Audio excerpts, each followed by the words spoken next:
भैया केवट, अपनी नाव को थोड़ा किनारे पर ले लो, जिससे देवी सीता उसमें सुगमता से चढ़ सके। अरे ये कैसे हो सकत है? क्यों? अरे आप क्या पार कराई दे और स्वयं बीच मझधार में डूब जाए? क्या तुम्हारी नाव हमारा भार नहीं सहन कर सकेगी? अरे भार तो तब सहन करेगी जब इस नाव नाव रह जाए। अर्थात हम समझे नहीं। ऐसा नादान न बनो कृपा निधान। ई चरणन का बखान हमाऊ सुने।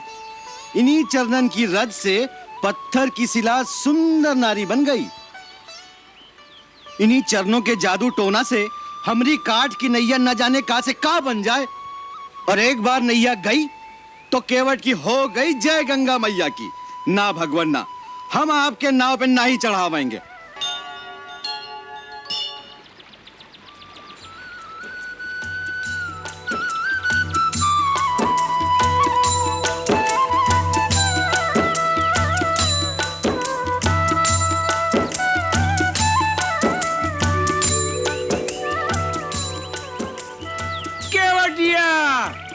शीघ्र आओ।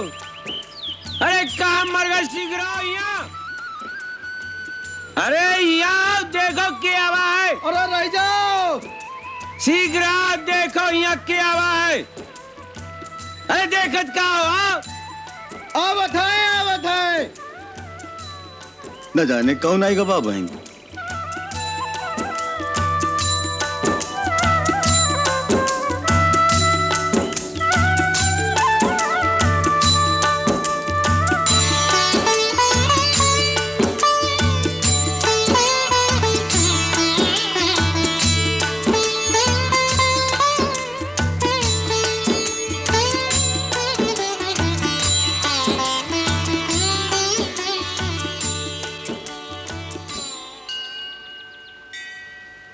विष्णुपाद प्रसूतासी वैष्णवी नाम धारिणी पाहिमाम सर्वतो रक्षेत गंगा त्रिपथगामिनी। ओम ह्रीं श्रीं गंगाय स्वाहा।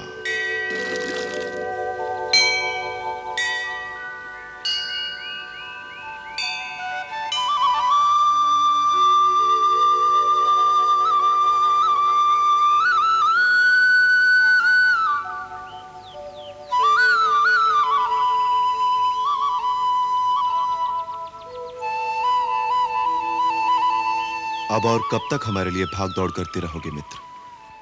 हमें विदा दे दो और कष्ट न करो। कष्ट तो हमें आपकी कष्ट वाली बातें सुन के हो रहा है। कृपा निधान, थोड़े दिन अपने साथ रहे दो, हमारा मान बढ़ जाएगा। और महाराज, घने जंगल में डगरे उबड़ खाबड़ होते हैं। आप तो पहली बार वन में आए हो, डगरों नहीं जानत हो, और हम डगर के जानकार है। का सोचत हो महाराज, हमका साथ में रहे दो। आप जब भी हमका आज्ञा देंगे हम वहीं से वापस लौट जाएंगे, तुम्हार सौगंध। आए गए सरकार, आज्ञा करो सरकार। अरे हे केवटवा, देख तोरी नाव में बैठे के बदे के आवा है। अयोध्या के राजा राम, भैया लक्ष्मण और मैया सीता देवी गंगा पार उतार दो हमका। तो ये है राजा रामचंद्र। तुहार जय जयकार बनल रहे भैया। जय हो लक्ष्मण भैया, जय हो सीता मैया, जय हो। भैया केवट, अपनी नाव को थोड़ा किनारे पर ले लो, जिससे देवी सीता उसमें सुगमता से चढ़ सके। अरे ये कैसे हो सकत है? क्यों?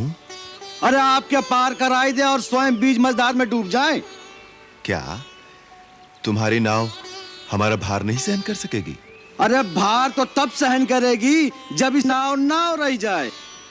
अर्थात हम समझे नहीं। ऐसा नादान न बनो कृपा निधान। ई चरणन का बखान हमाऊ सुने। इन्हीं चरणन की रज से पत्थर की शिला सुंदर नारी बन गई। इन्हीं चरणों के जादू टोना से हमरी काट की नैया न जाने का से का बन जाए।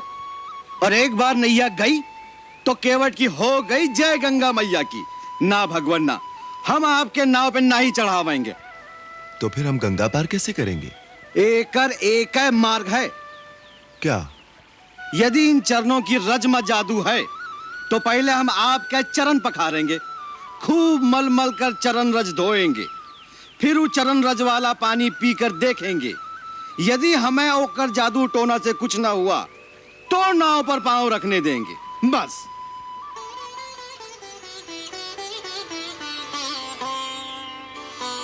सोच ले, स्वीकार होए तो मंगाऊं गंगा जल। अरे ओ पर्वतिया, ये सोचत है तब तक कठौता में गंगा जल भर लिया। लावत है, अभी लावत है।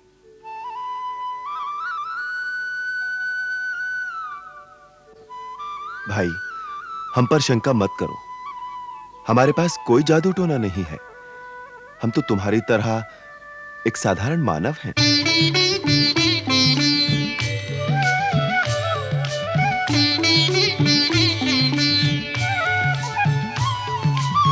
रघुराई है रघुराई, रघुराई है रघुराई, पग धोकर नाव चढ़ई हूँ, पग धोकर नाव चढ़ई हूँ।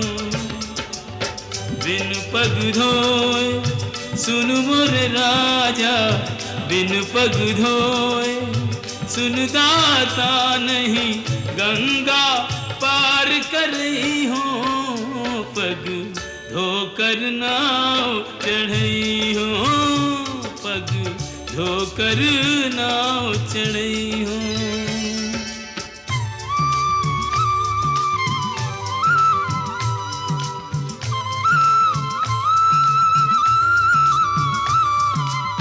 तब चरणन की महिमा न्यारी, परस पाए पाथर भयो नारी।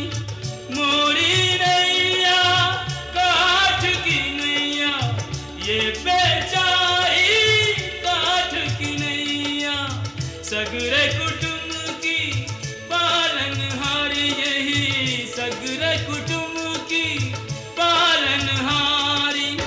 नौका से ये नार भई तो, नौका से ये नार भई तो, कित जई हूँ कहा खई हूँ, नहीं यो नहीं नाव चढ़ई हूँ, पग धोकर नाव चढ़ई हूँ।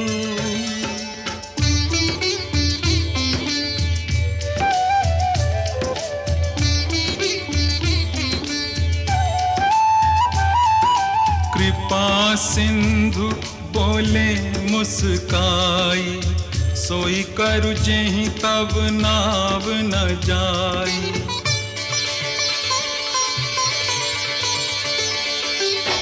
वे ज्ञानु जल पाए पखारू, होत विलंब उतारहि पारू। अति आनंद उमगी अनुरागा, चरण सरोज पखारन लागा।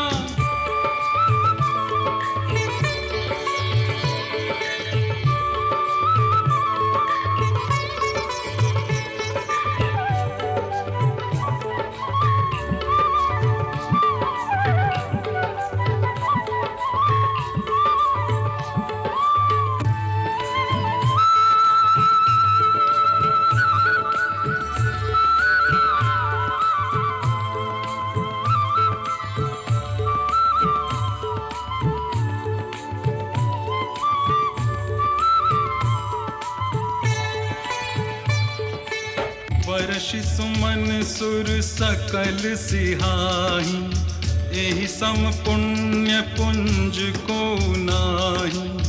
एहि सम पुण्य पुंज को नाही।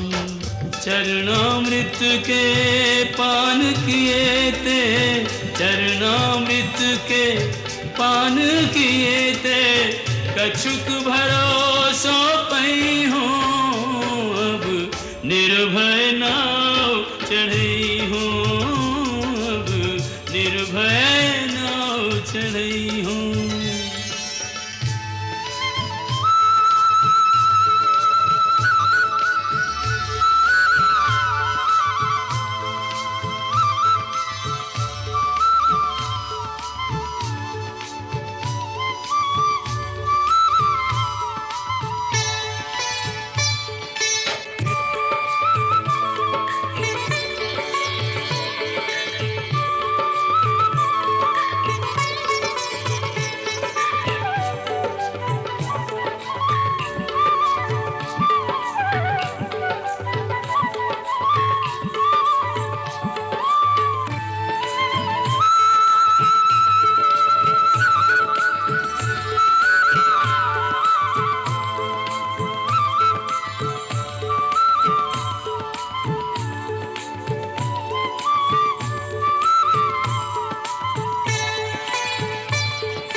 भव सागर के खिवैया, बड़ भागी तोरी मैया।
कर दीजो भव पार प्रभु मोहे, कर दीजो भव पार प्रभु।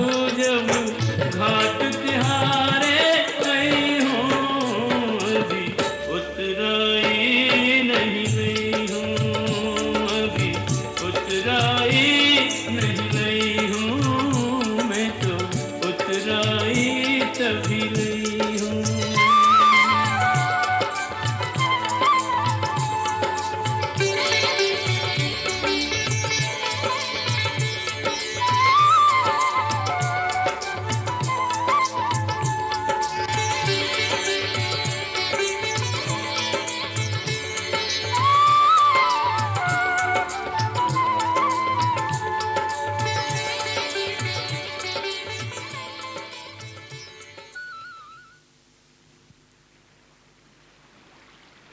हे भगवती गंगे, तेरे दर्शन करके मैं सुफल मनोरथ हो गई हूँ। अब मुझे आशीर्वाद दो कि अपने पति और देवर के साथ वनवास से लौटने के पश्चात फिर तेरे दर्शन पाऊँ और तेरी पूजा करूँ। मेरी ये मनोकामना पूरी करना, हे गंगा मैया। सुनो रघुवीर प्रिया वैदेही, तव प्रभाव जग विदित न केहि, तव प्रभाव जग विदित न केहि। लोकप होहि बिलोकत तोरे, लोकप होहि बिलोकत तोरे, तोहि से वही सब सिद्धि कर जोरे। तुम जो हमहि बड़ी विनय सुनाई, तुम जो हमहि बड़ी विनय सुनाई, कृपा कीन्ही मोहि दीन्ही बढ़ाई। प्राणनाथ देवर सहित कुशल कोसला आई, पूजिहि सब मन कामना,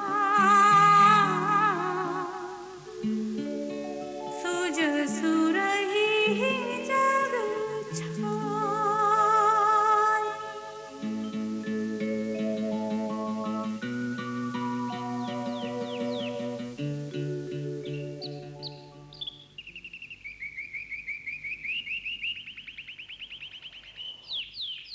अच्छा भाई, अब हमें आज्ञा दो। अयोध्यानाथ की जय जयकार बनी रहे। हमका भूल मत जाना महाराज, और लौटती फिर अवश्य दर्शन देना। कैसे भूल सकते हैं तुम्हें। आओ चले।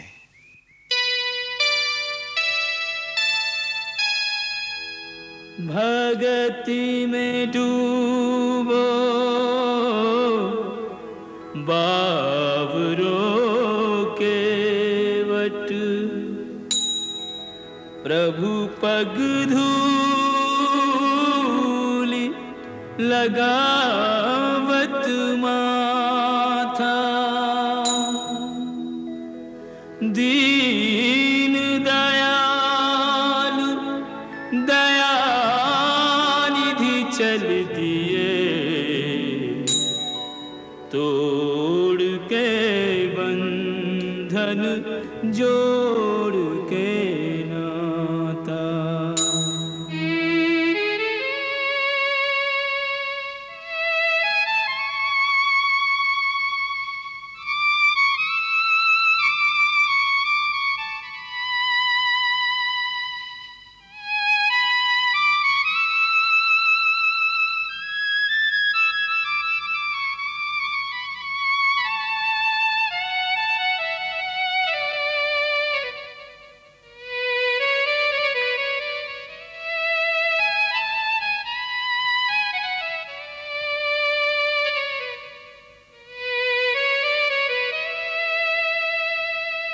भैया, अब आप युद्ध की चिंता भूल जाइए। उनकी आधी सेना तो मेरे पांव के नीचे कुचल जाएगी। मैं आपको वचन देता हूं कि आज सूर्यास्त होने से पहले उस वनवासी राजकुमारों के मस्तक लंका की गली कूचों में से गेंद की भांति पैरों से लुढ़काता हुआ लेकर आऊंगा, ताकि जिनके प्यारे संबंधी इस युद्ध में मारे गए हैं वह भी आकर उसे एक एक ठोकर मार सके।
जो सोया हो नींद में उसे जगाया जा, जाग के जो सोया रहे उसको कौन जगाए। जाग के जो सोया रहे उसको कौन जगाए।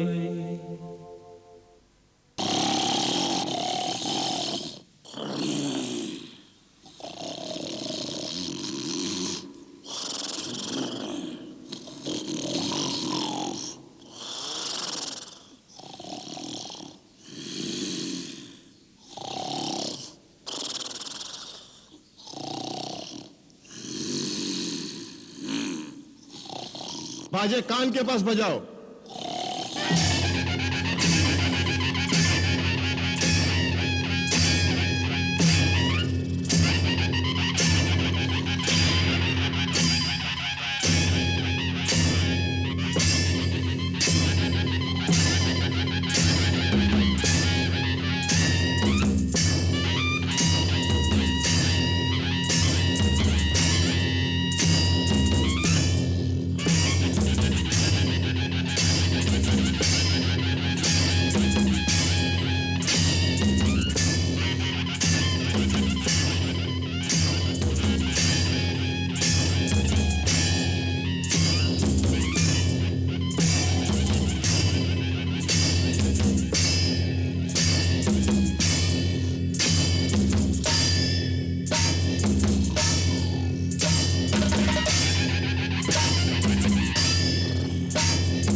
बाजे कान के पास ले जाकर जोर से बजाओ।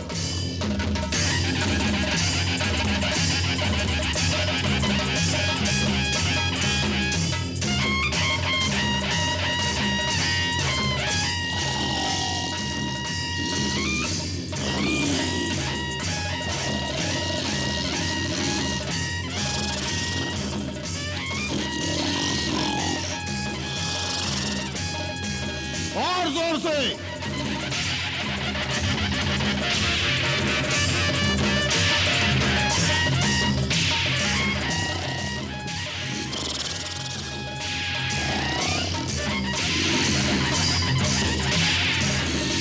और जोर से।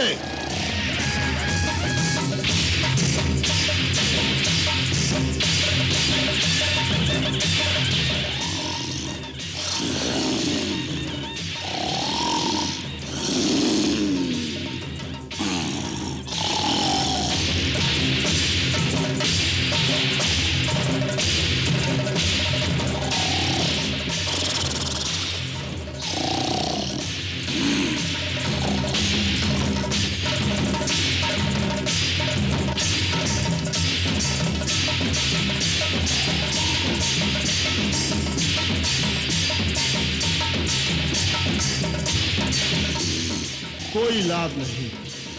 बाजे वाले हट जाएं, भाले और खड़ग इनके शरीर में चुभाए जाएं।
कोई असर नहीं।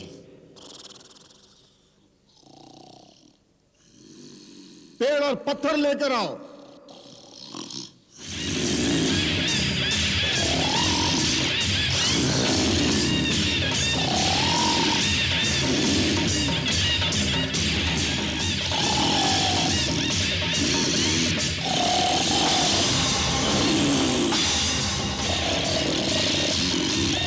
कटार मारो, भाले मारो, अरे नगाड़े जोर से बजाओ।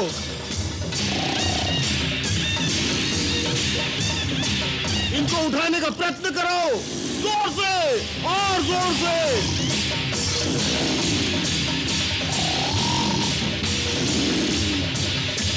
ठंडा पानी इनके शरीर पर डालो।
कोई असर नहीं।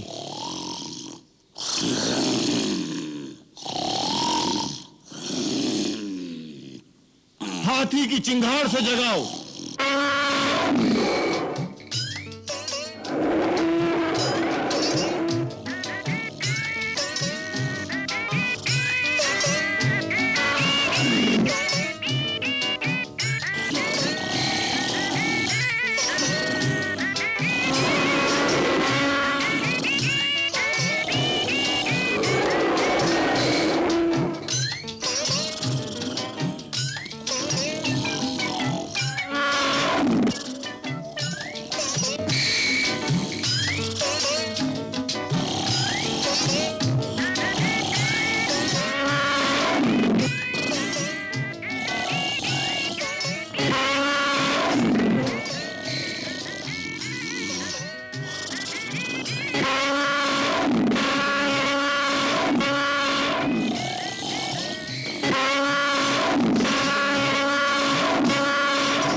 मैं तो थक गया हूं।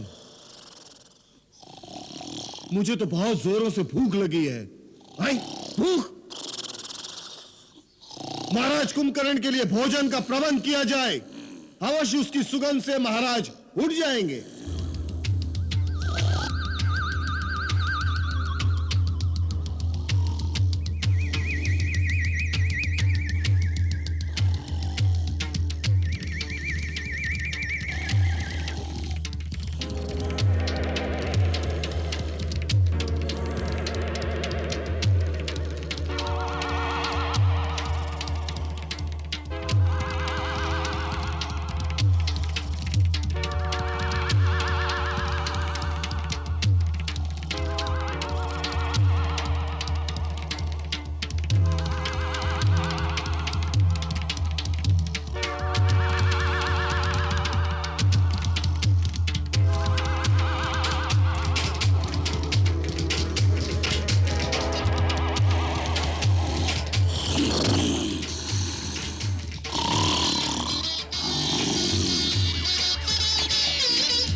महाराज, महाराज! सेनापति विरूपाक्ष, समय से पहले हमें जगाने का साहस तुमने कैसे किया? लंकाधिपति रावण कुशल से तो हैं?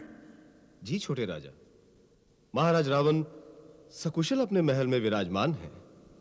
तो फिर क्या है? लंका पर तो कोई विपत्ति नहीं आई? जी, अभी तक तो लंका पूरी तरह सुरक्षित है, परंतु अब उसकी सुरक्षा संकट में है। चारों ओर से सुग्रीव की वानर सेना ने घेर लिया है। वानर सेना ने घेर लिया है, परंतु वानर राज वाली के साथ तो हमारी संधि थी। वाली मारा जा चुका है। उसका छोटा भाई सुग्रीव वानर देश से सिंहासनारूढ़ है और अयोध्या के बनवासी राजा राम की सहायता के लिए उसने अपनी सेना सहित लंका पर चढ़ाई कर दी है। वानरों ने लंका की राजधानी को घेर रखा है। परंतु क्यों? अयोध्या के राम को लंका से क्या चाहिए? अपनी पत्नी। अपनी पत्नी? अर्थात लंकेश्वर उनकी पत्नी सीता को हर लाए हैं। सीता को हर लाए? साक्षात जगदंबा को हर लाए? ऐसी दुर्बुद्धि उनके मन में कैसे उत्पन्न हुई? किसी ने उन्हें समझाया नहीं? जी, आपके छोटे भाई विभीषण ने भरे दरबार में उन्हें यह बात समझाने का साहस किया था, तो महाराज रावण ने उन्हें लात मारकर राज्य से निकाल दिया। हैं? क्या शत्रु बहुत शक्तिशाली है? आज रणभूमि में राम ने न केवल लंकेश्वर का उपहास किया, बल्कि उनका घोर अपमान भी किया है। निशस्त्र करके उन्हें यह कह के छोड़ दिया कि जाओ, अभी थक गए होंगे। मैं थके हुए निहत्थे शत्रु पे वार नहीं करता। महाराज रावण अपने भवन में आपकी प्रतीक्षा कर रहे हैं।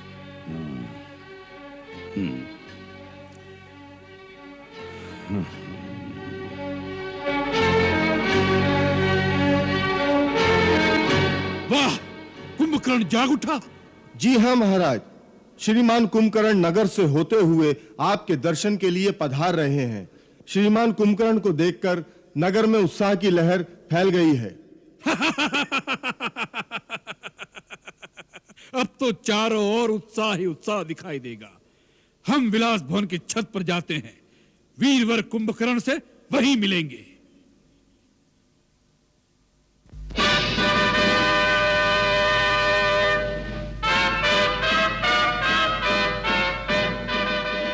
दीर्घायु भव।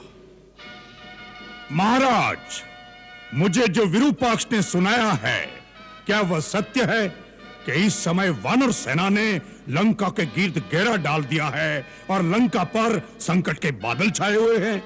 हाँ तात, इस समय लंका संकट में आ गई है, इसीलिए तुम्हें असमय में ही जगाया गया है, क्योंकि हम सब की आशा अब केवल तुम पर ही केंद्रित है। शत्रु ने अल्प समय में ही हमारे प्रमुख योद्धाओं को मार डाला है। जब तक समुद्र पार के दूसरे स्थानों से और राक्षस योद्धा सहायता के लिए नहीं आ जाते, तब तक इस बची खुची सेना से लंका की सुरक्षा करना बहुत कठिन दिखाई देता है। लंका का कोष भी खाली होने वाला है, इसलिए भी तुम्हारा युद्ध भूमि में जाना आवश्यक हो गया है। इंद्रजीत से कुछ नहीं हुआ? जब हम स्वयं राम से टक्कर नहीं ले सके, तो इंद्रजीत उसका सामना कैसे कर सकता था? इसलिए अभी तक हमने उसे युद्ध में नहीं भेजा है। आप स्वयं क्या रणभूमि में गए थे? हाँ, जब प्रहस्त और मकराक्ष भी मारे गए, तब हमने सोच लिया कि शत्रु ऐसे योद्धाओं से वश में आने वाला नहीं है। युद्ध लंबा होता जाएगा और लंका निवासियों का मनोबल दिन प्रतिदिन मंद होता जाएगा। इसलिए हमने निश्चय कर लिया कि हम स्वयं जाकर एक ही बार में शत्रु का समूल नाश कर दें। परंतु शत्रु इतना निर्बल नहीं निकला जितना हमने समझा था। उसने हमारे समस्त अस्त्रों को काटकर हमें निहत्था कर दिया। और सबसे बड़ी चोट तो उसने में तब पहुंचाई जब उसने उस अवस्था में हमारा वध नहीं किया। युद्ध में मरने से हमारी वीरता को दाग नहीं लगता, परंतु उसने हमें अपमानित करके वापस भेज दिया है। आज सारा संसार हम पर हंसता होगा, यहां तक कि सीता भी हमारा उपहास करेगी। अब हम कौन से गौरव के अहंकार को लेकर उसके सामने जाएंगे? कुंभकर्ण मेरे भाई, इसलिए भी तुम्हारा युद्ध भूमि में जाकर उन वानरों और मानवों का भक्षण करना आवश्यक हो गया है। आज राक्षस जाति की लाज तुम्हारे हाथ में है। तुम्हें रावण के अपमान का बदला लेना है राम से।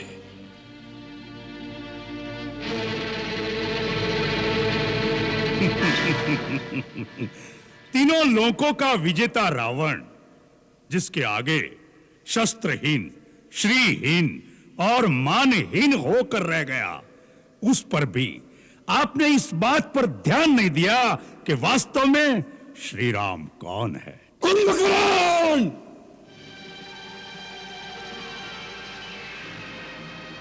शत्रु को श्री लगाकर संबोधित मत करो।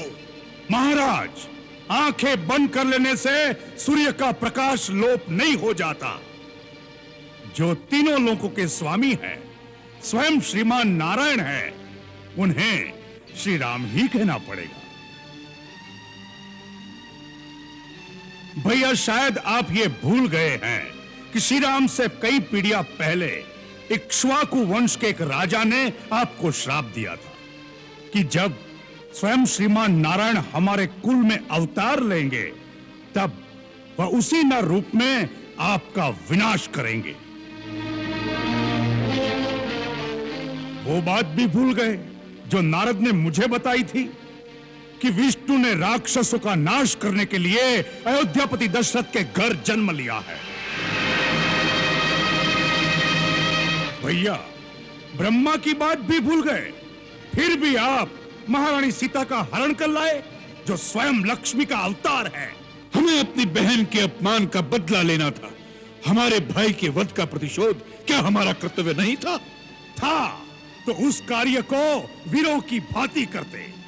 चोरों की भांति एक स्त्री का हरण करके क्या आपका मस्तक गौरव से ऊंचा हो गया है?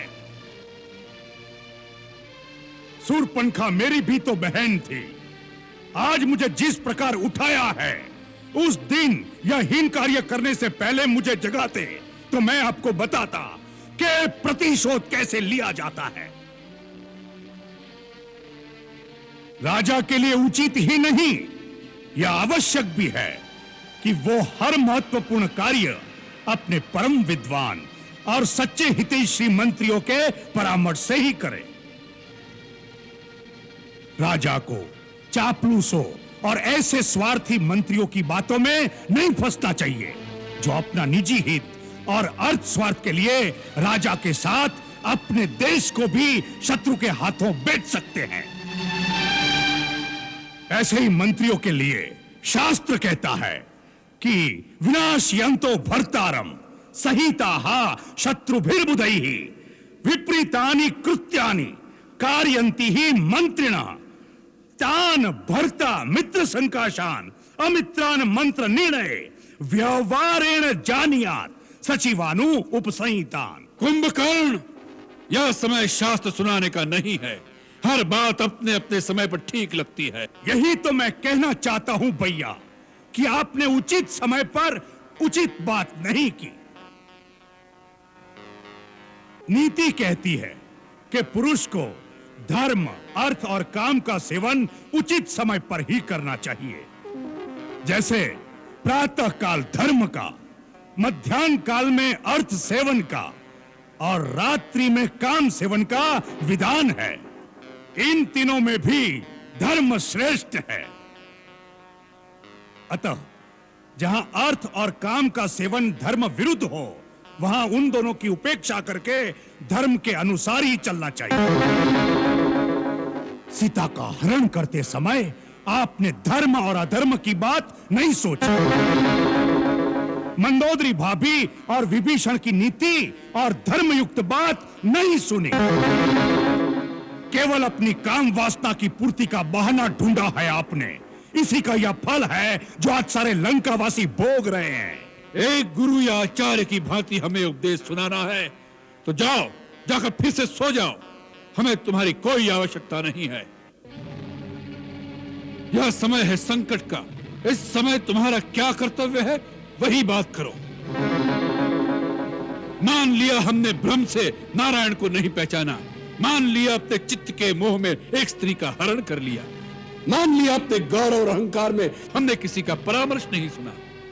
इन सब बातों की चर्चा करने से इतिहास पीछे नहीं मुड़ जाएगा। जो बीत गया बुद्धिमान उसका शोक नहीं करते, भविष्य की चिंता कर्मयोगी नहीं करता। इस समय इस क्षण क्या करना है उसका ही निश्चय आवश्यक हो जाता है। तो निश्चय कर लो कि तुम्हारा अपनी जाति के प्रति, अपने भाई के प्रति कुछ कर्तव्य है या नहीं। तुम हमें शास्त्र सुना रहे थे। अरे शास्त्र में तो यह भी लिखा है कि यदि भाई ने कोई पाप भी किया हो, वह अपराधी भी हो, तब उस संकट में जो उसका साथ दे वही भाई कहलाने योग्य होता है। अपराधी को तो शिक्षा सभी दे सकते हैं, परंतु भाई वही है जो संकट में साथ खड़ा रहे, सहायता करे, शिक्षा न दे।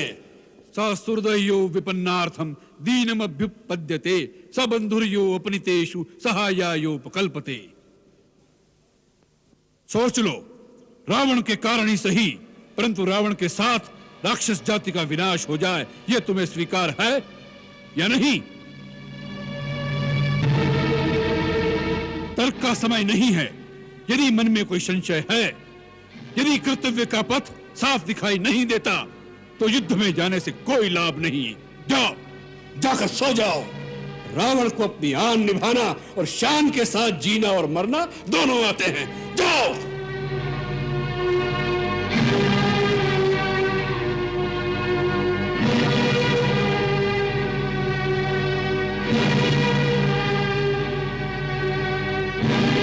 भैया, आपने मुझे ठीक प्रकार से समझा नहीं। मैंने जो कहा वह एक सच्चा हितैषी होने के नाते कहा। वो मेरा अधिकार भी था और कर्तव्य भी। इस समय मुझे क्या करना है उसके बारे में न मेरे मन में कोई शंका है, न मेरे पथ पे कोई अंधकार। मैं तो छोटा भाई हूं और छोटे भाई का एक ही धर्म है। जब तक वो जीवित है और स्वस्थ है, तब तक बड़े भाई को कोई भी कष्ट नहीं होना चाहिए। उसके जीते जी यदि बड़े भाई को चिंता रहे या वो संकट में आ जाए, तो छोटे भाई पर धिक्कार है। छोटा भाई मित्र भी है और सेवक भी है।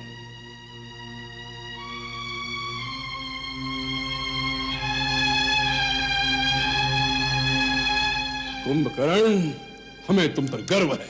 तुम राक्षस जाति की नाक हो। भैया, अब आप युद्ध की चिंता भूल जाइए। मैं आपको वचन देता हूं कि आज सूर्यास्त होने से पहले उस वनवासी राजकुमारों के मस्तक लंका की गली कूचों में से गेंद की भांति पैरों से लुढ़काता हुआ लेकर आऊंगा, ताकि जिनके प्यारे संबंधी इस युद्ध में मारे गए हैं, वह भी आकर उसे एक एक ठोकर मार सके। यदि मैं जीवित रहा तो आज रात को लंका में विजय का उत्सव होगा। परंतु क्या? परंतु भैया, सबकी बात सच निकली और वो सचमुच भगवान है, तो भी मैं पीठ नहीं दिखाऊंगा। अपने भाई की आन के लिए रणभूमि में लड़ता हुआ मर जाऊंगा, यह मेरा वचन है। मृत्यु की बात ही मन में क्यों लाते हो कुंभकर्ण? तुम अवश्य विजयी होगे। हम सेना नायक को आदेश देते हैं कि तुम्हारे साथ जाने के लिए चतुरंगी सेना तैयार की जाए। नहीं भैया, मुझे सेना की कोई आवश्यकता नहीं। रणभूमि में मैं अकेला ही जाऊंगा। मेरे हाथ में केवल शिव का त्रिशूल होगा। उनकी आधी सेना तो मेरे पांव के नीचे कुचल जाएगी। भैया, मुझे आज्ञा दीजिए और आशीर्वाद दीजिए कि मेरे कारण आपका गौरव और बढ़े। भैया, एक प्रार्थना करूं? कहो। यदि मैं रणभूमि में मारा गया तो समझ लेना फिर उन्हें कोई नहीं जीत सकता। तब श्री राम को भगवान मानकर उनकी शरण में चले जाइएगा, जिससे हमारा कुल समूल नष्ट होने से बच जाए और आपका राज अकंटक हो जाए।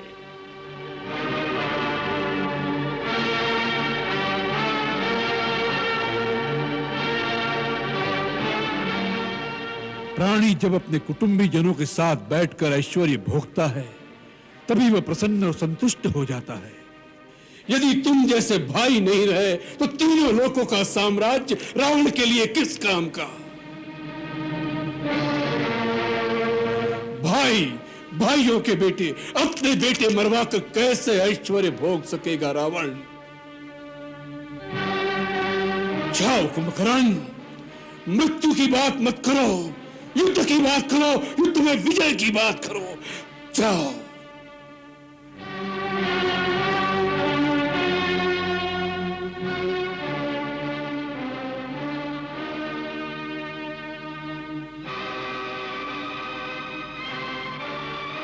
भैया, मुझे आशीर्वाद दीजिए।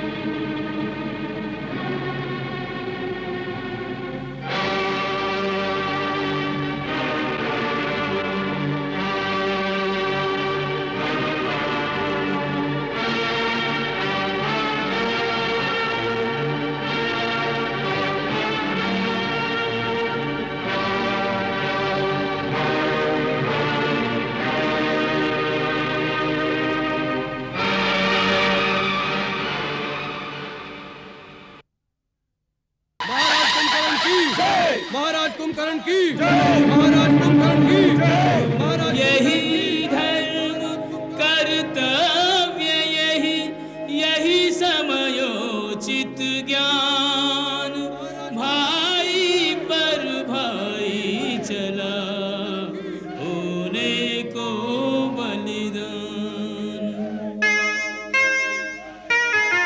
रणवीर मदमाता चला, भुजदंड लहराता चला।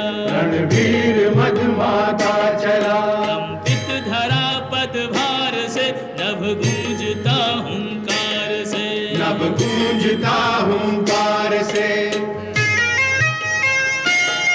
सेना में भगदड़ मच गई, भयभीत हो भागे सभी।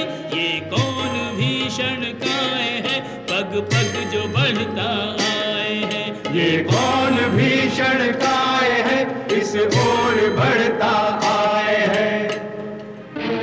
ये क्या रावण ने कोई मायावी रूप धारण किया है? नहीं, ये रावण नहीं।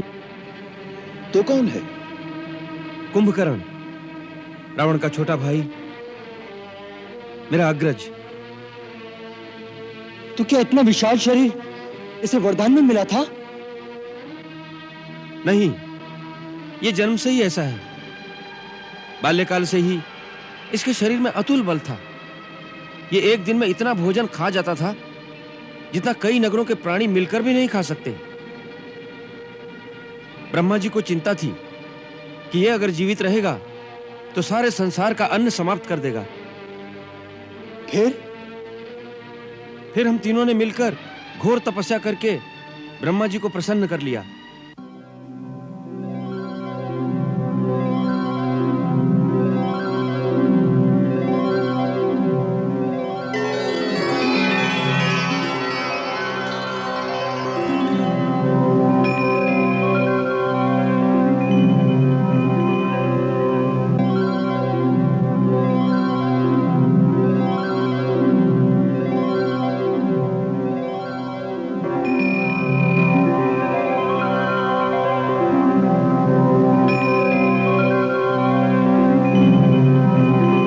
ब्रह्मा जी ने तीनों से वर मांगने के लिए कहा, तब कुंभकर्ण इंद्रासन मांगना चाहते थे। इंद्रादि देवता भयभीत हो गए और उन्होंने माता सरस्वती की सहायता मांगी।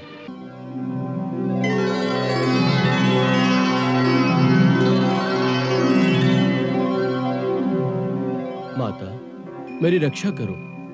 कुंभकर्ण घोर तपस्या करके ब्रह्मा जी से वरदान में इंद्रासन प्राप्त करना चाहता है। आप उसकी जीवा पर वास करके उसे इंद्रासन के बदले निद्रासन बुलवाने की कृपा करें। वर मांगते समय देवी सरस्वती उनकी जिह्वा पर बैठ गई।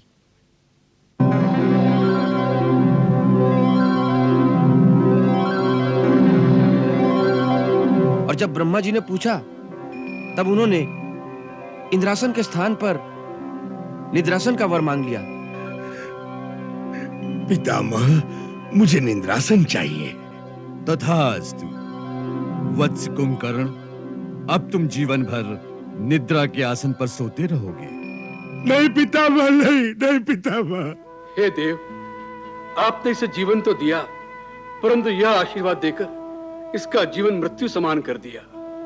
जीवन भर निद्रा में रहेगा तो संसार को क्या देखेगा, क्या भोगेगा? ऐसे जीवन का क्या अर्थ? पितामह, जिसे स्वयं जीवन दिया उससे यह अन्याय न करे। ब्रह्म वाक्य मिथ्या नहीं होगा। फिर भी दशानन, तुम्हारे भ्रातृ प्रेम से द्रवित होकर हम कुंभकर्ण को केवल एक दिन जागने का अवसर प्रदान करते हैं। 6 मास तक गहरी निद्रा में लीन रहेगा। केवल एक दिन के लिए जागेगा और फिर 6 मास के लिए सो जाएगा।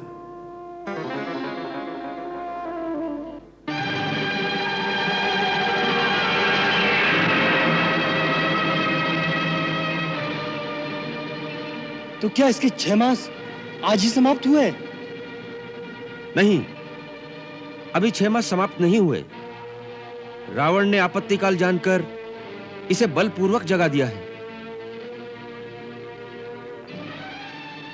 मेरे गुप्तचरों का कहना है कि इसने जागने के पश्चात रावण को बहुत समझाने की कोशिश की कि अब भी वो माता सीता को लेकर आपकी शरण में आ जाए,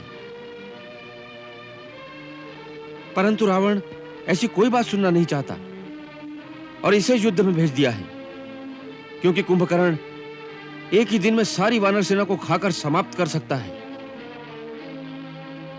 तब तो अति शीघ्र इस दैत्य को समाप्त कर देना चाहिए। भैया, मुझे आज्ञा दीजिए। नहीं लक्ष्मण, इसे ब्रह्मा जी का वरदान प्राप्त है, इसके लिए हमें स्वयं जाना होगा। यदि आपकी अनुमति हो तो मैं जाऊं प्रभु? नहीं महाराज विभीषण, हमने आपको लंका के राज सिंहासन पर बिठाने का वचन दिया है। आपके जीवन को संकट में नहीं डालेंगे। हम ये भी नहीं चाहते कि भाई के हाथों भाई का वध हो। कुंभकर्ण से हम स्वयं युद्ध करेंगे। मैं युद्ध के लिए नहीं जा रहा। मैं तो अपने कुंभकर्ण भैया को समझाना चाहता हूं कि वो अधर्म का साथ छोड़कर आपकी शरण में आ जाएं। यदि आपकी आज्ञा हो तो मैं जाऊं? प्रभु, महाराज विभीषण का विचार उचित है। यदि हम कुंभकर्ण को अपनी ओर मिला लें तो रावण की तो कमर ही टूट जाएगी। फिर उसके पास मेघनाद के अतिरिक्त और कोई महारथी नहीं रहेगा। यदि ऐसा हो सके तो शायद विनाश रुक जाए। जाइए।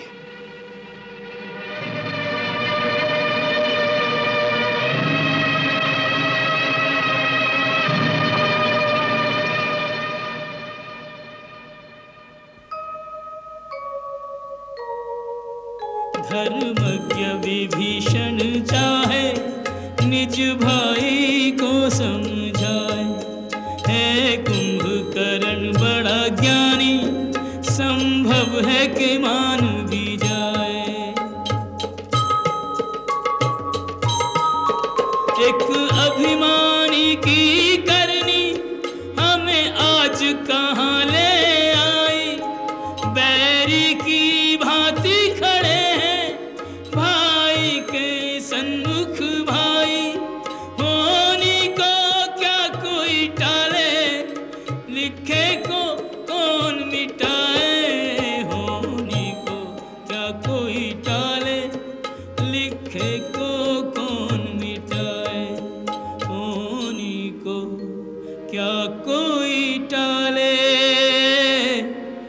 लिखे को कौन मिटाए।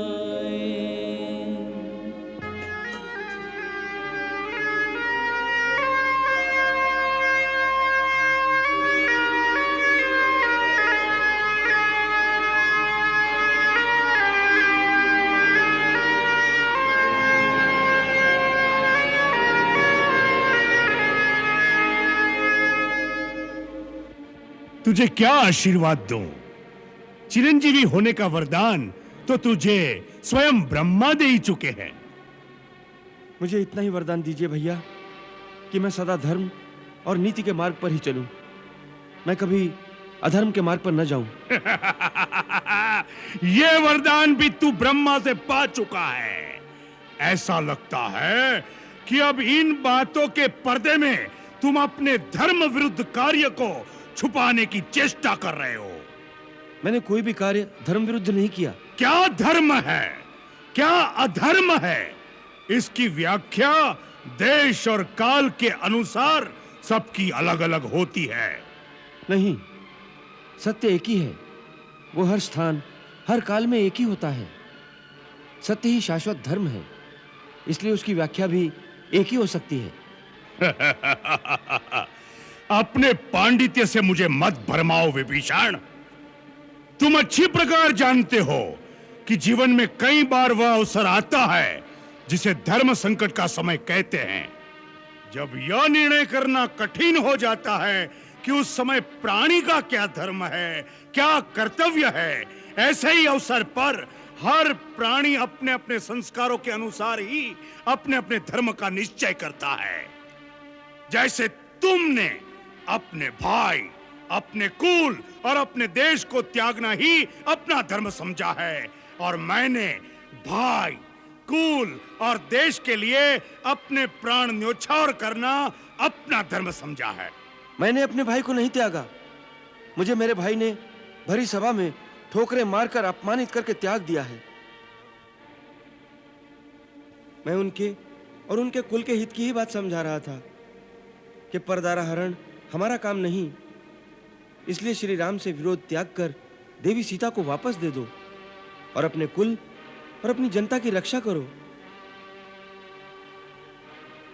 मैं उन्हें अधर्म के मार्ग से हटाना चाहता था, परंतु कामवश उन्हें अधर्म ही प्यारा था।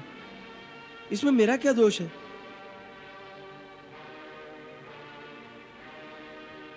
विभीषण, यदि शरीर में कोई दोष, कोई रोग भी आ जाए तो अपनी भुजा अपने शरीर का त्याग नहीं कर देती। भाई भाई की भुजा होता है। तूने भैया से अलग होकर उनकी एक भुजा काट दी। यदि पराजय हुई तो इसकी पराजय का कारण तू होगा, तू। नहीं, मैं उनकी पराजय की नहीं, उनकी विजय की बात समझा रहा था। मैं उनके सामने सुमति, सन्मार्ग और श्री राम से संधि का प्रस्ताव लेकर आया था। मैं इस समय यह प्रस्ताव आपके सामने भी लेकर आया हूं। भैया, लंका का जो राज्य श्री राम ने मुझे प्रदान किया है, वो राज्य मुझे नहीं चाहिए। वो राज्य मैं आपको समर्पण करता हूं। परंतु आप इस संहार को रोकिए, क्योंकि इससे सारी राक्षस जाति का विनाश हो जाएगा, और इसका कारण है महाराज रावण का दुराचरण। आप भी तो इस दुराचरण से सहमत नहीं हैं भैया? बोलिए। हाँ, मैं उनसे सहमत नहीं हूं। तो फिर हमारी ओर आ जाइए। दुष्कर्म और दुराचार के लिए अपने बंधु को भी दंड देना अधर्म नहीं है। यदि इस समय आप उनका साथ छोड़ देंगे तो संभव है वो स्वयं ही सीधी राह पर आ जाएं। भैया, इस समय यही आपका धर्म है।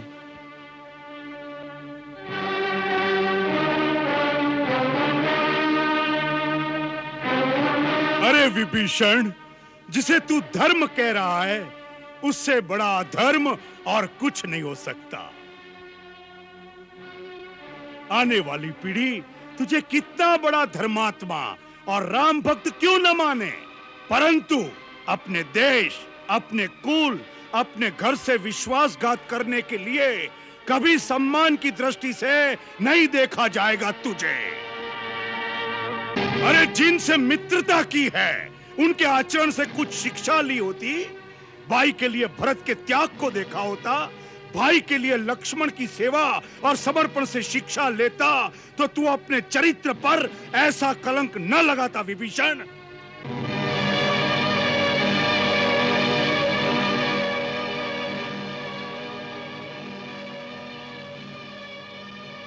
भरत और लक्ष्मण के चरण चिन्हों पर चलने के लिए श्री राम जैसा आदर्श और मर्यादा पुरुषोत्तम भाई भी होना चाहिए। अरे अच्छे के साथ तो सभी अच्छे रहते हैं, फिर भाई और भाई का रिश्ता क्या? विभीषण, इस युद्ध में क्या भैया अकेले ही मर जाएंगे? उनके साथ मरने वाला और कोई भाई नहीं होगा? अरे दृश्य तो वह होगा कि जहां रावण का मृत शरीर होगा, उसके चारों ओर उसके भाइयों, उसके पुत्रों के मृत शरीर उसकी शोभा बढ़ा रहे होंगे, जिसे देखकर देवता भी मस्तक झुका देंगे। जाओ विभीषण, अपने स्वामी राम को सावधान कर दो। अब सामना खर और दूषण से नहीं, त्रिशिरा और वाली से कपट युद्ध नहीं, सामना आज अजय पर्वत के समान अभेद्य कुंभकर्ण से है, जिसकी हुंकार से विधाता ब्रह्मा भी थर्रा उठा था। कुंभकर्ण इस बात की वह चट्टान है जिससे टकराकर उनके बाणों की नोक टेढ़ी होकर उन पर ही प्रहार करेगी। तीर, तलवार, गदा और भाले टूट-टूट कर गिर जाएंगे। उसने असुरों के नाश का संकल्प लिया है, तो आज कुंभकर्ण भी राम का सिर ठोकरे मारता हुआ अपने लंकेश के चरणों तक ले जाने का प्रण ठान कर आया है।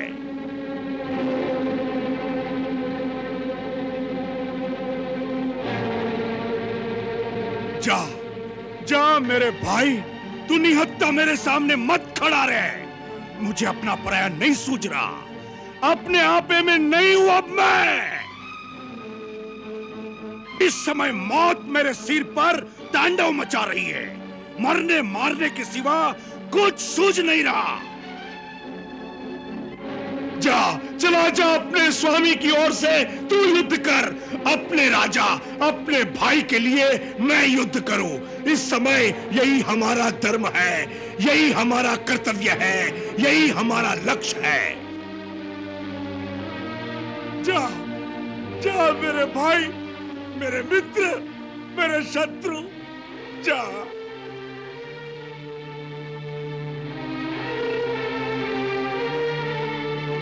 जा, चला जा विभीषण, चला जा।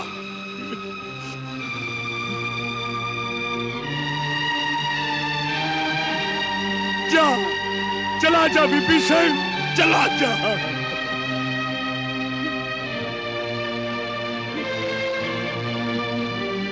विभीषण, मेरे भाई,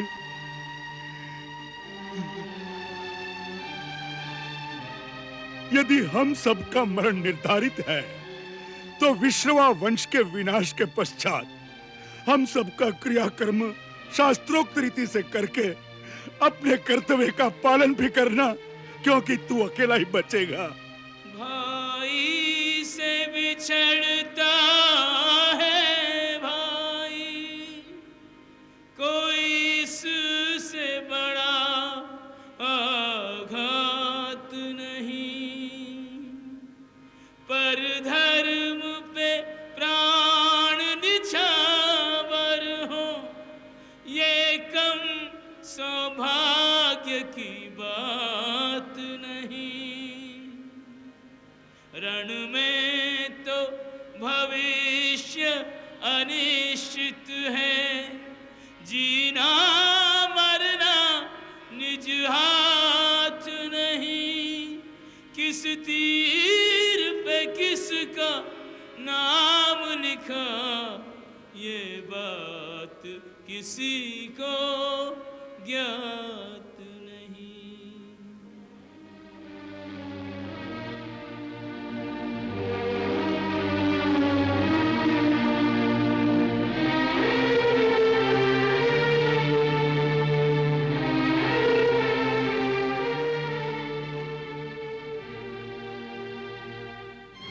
महाराज विभीषण, क्या हुआ?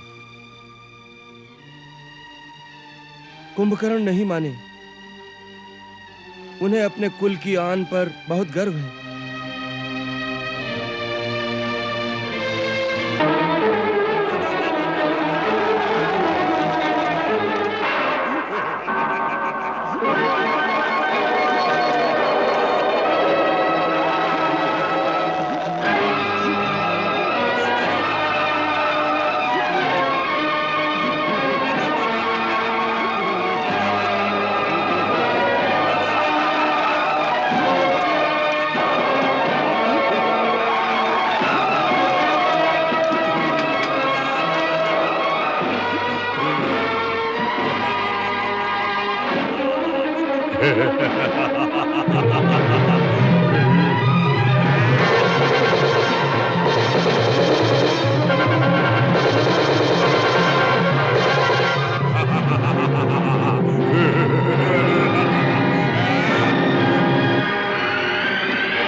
जय श्री राम!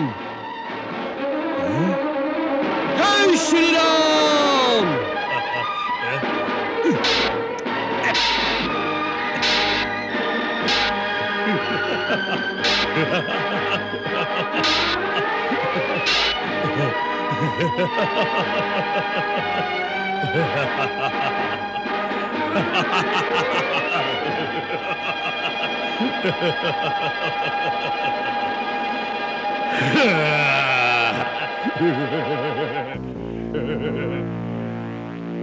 परम बलशाली दिखाई देते हो वानर। कौन हो तुम? राजा सुग्रीव या उसका पुत्र, या वही हो जिसने हमारे लंका नगर को आग लगाई थी? इन तीनों में से कौन हो तुम? मेरे हाथों मरने से पहले अपना और अपने पिता का नाम बता दो। मेरे पिता का नाम सुनोगे तो यह अहंकार से उठा हुआ मस्तक लज्जा से झुक जाएगा। जिस महाराज बाली ने तुम्हारे बड़े भाई महापराक्रमी रावण को कई दिनों अपनी पूंछ में बांध रखा था, मैं उसी महाबली का पुत्र अंगद हूं। वही अंगद जिसे अपने पिता के हत्यारे की सेविकाएं करते लज्जा नहीं आती? अपने पिता का नाम तुमने बहुत उजागर किया है। जब तक जियोगे संसार निंदा करता रहेगा। मैं तुम्हें मारकर आज उस निंदा से मुक्ति दिलाऊंगा।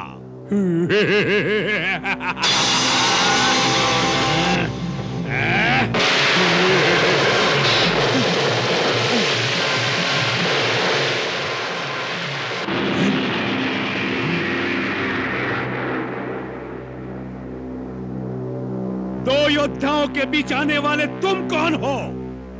ये वानर साम्राज्य के युवराज अंगद हैं।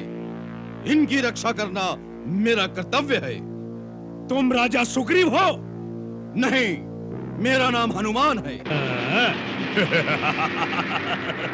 हनुमान तो तुम ही हो लंका का संहार करने वाले। आज कुंभकर्ण तुम्हारी सेवा का पारितोषिक तुम्हें देगा। पारितोषिक तो तब दोगे जब मेरे हाथों जीवित बचोगे।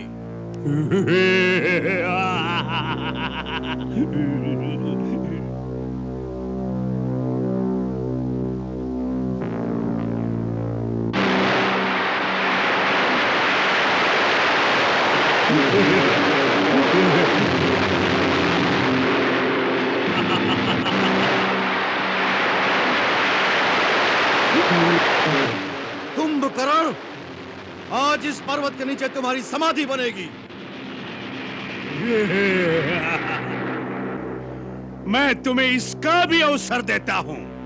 अपने मन की इच्छा पूरी कर लो हनुमान, और मैं वचन देता हूं कि यदि मैं इस शिला के आघात से तनिक भी विचलित हुआ तो अपनी हार मानकर नगर में वापस चला जाऊंगा, फिर कभी युद्ध भूमि में नहीं आऊंगा। फेंको, फेंको अपनी पूरी शक्ति के साथ, फेंको।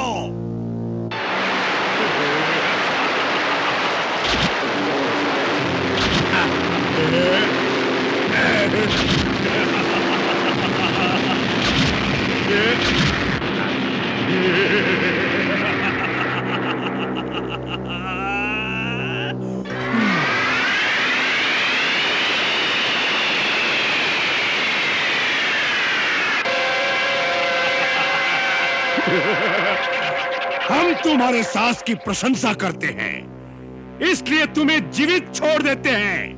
अब यदि और कोई इच्छा बाकी न रह गई हो तो जाओ, जाओ जाकर अपने स्वामी राम लक्ष्मण से कहो कि अभी तक मुंह छुपाए क्यों बैठे हैं। कुंभकर्ण उन्हें युद्ध के लिए ललकार रहा है, मैदान में आए। भैया, ये ललकार मुझसे सही नहीं जाती। अब मुझे आज्ञा दीजिए, यह हमारी सारी सेना का नाश कर देगा। जाओ लक्ष्मण।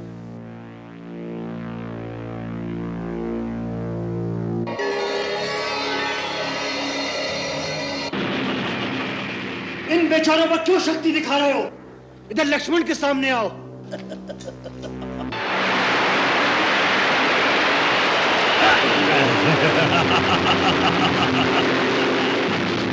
लक्ष्मण, अकेले ही आए हो? यदि तुम दोनों भाई एक साथ नहीं मरना चाहते तो ऐसा ही सही। व्यर्थ में गाल बजाने से क्या लाभ कुंभकर्ण? तुमने ललकारा था, मैं आ गया हूं। अब वीरता से युद्ध करो। अवश्य, अवश्य। रावण के छोटे भाई और राम के छोटे भाई में कैसा युद्ध होगा, यह देखने के लिए आकाश में देवतागण खड़े हैं। लक्ष्मण, हमारी बहन सुर्पनखा निरपराध थी।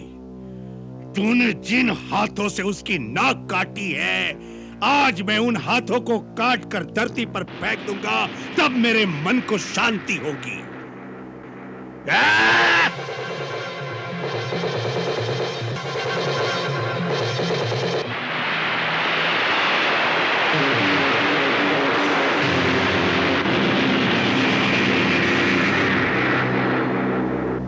इस अस्त्र को केवल शिव ही काट सकते थे, आज तुमने काटा है। हम तुम्हारी प्रशंसा करते हैं, परंतु अब इस अस्त्र को नहीं तोड़ पाओगे।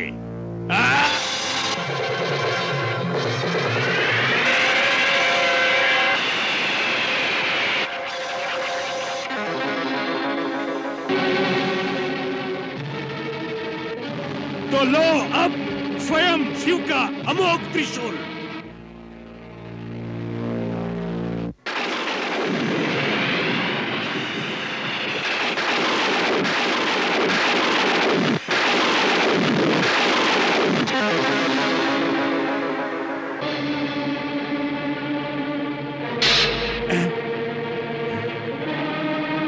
कौन हो तुम? मैं हूं वानर राज सुग्रीव, तेरा काल। अच्छा हुआ तुम मेरे हाथ लग गए, हाँ?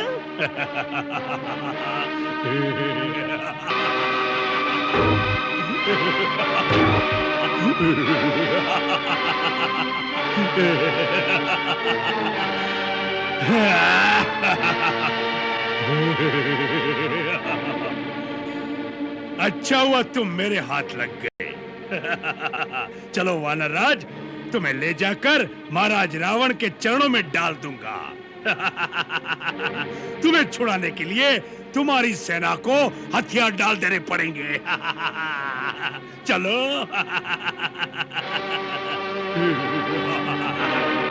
प्रभु, कुंभकर्ण यदि महाराज सुग्रीव को लंका ले गया तो समस्त वानर सेना अपने राजा के बिना हताश हो जाएगी।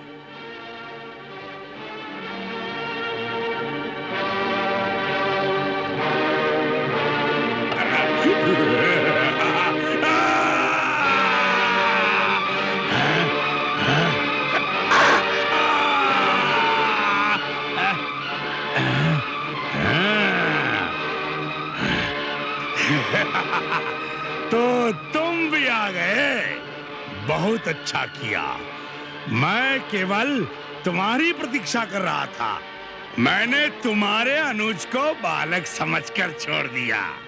हनुमान और सुग्री के प्राण भी नहीं लिए, क्योंकि इन छोटे मोटे वानरों को मारने से मुझे क्या यश मिलता।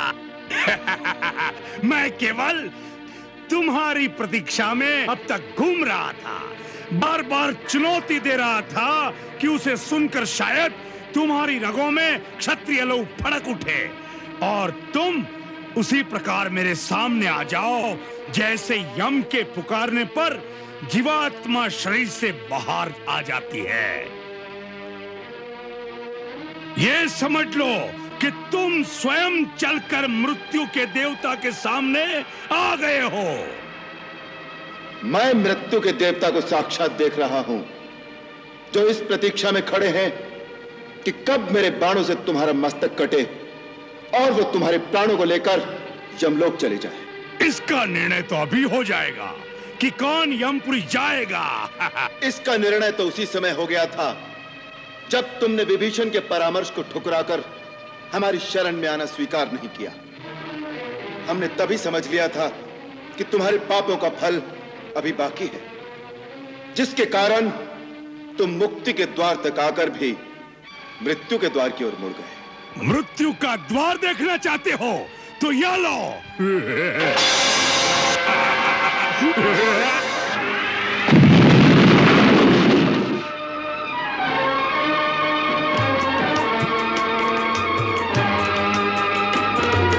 तीखे तीर गदा और फरसा कभू चलावत भिंदी पाल, कभू चलावत भिंदी पाल। मूसल मारे परित कभी छोड़े फेंके पाथर पेड़ उछाल, फेंके पाथर पेड़ उछाल। तस से मस नहीं होए महाभट,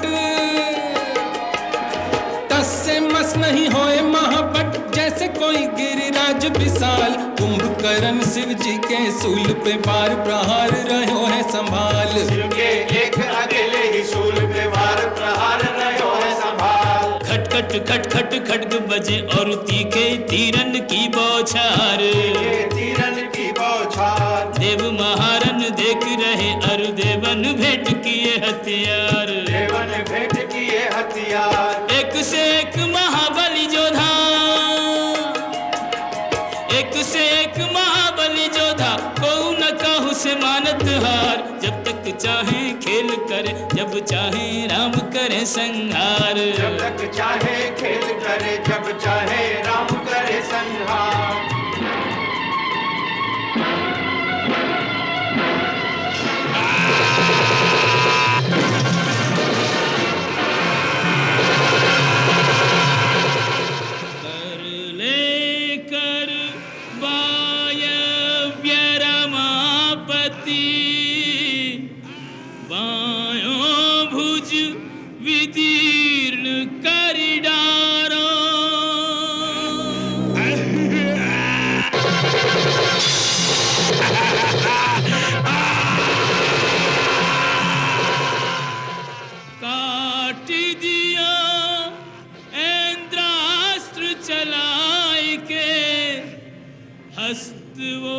शस्त्र चलावन हारो।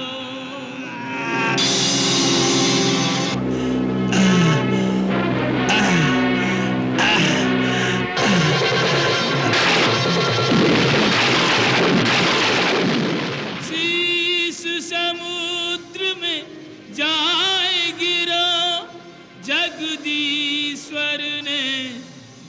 दंड जो मारो,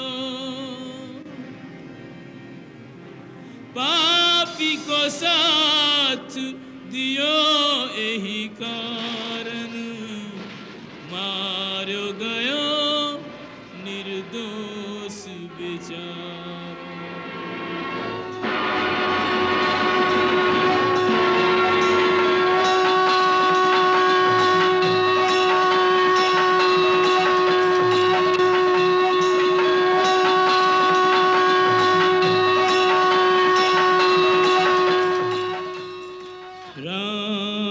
समर्थक राम जन, तन मन राम सुगंध, तदपि रुलावे रक्त का अविच्छिन्न संबंध।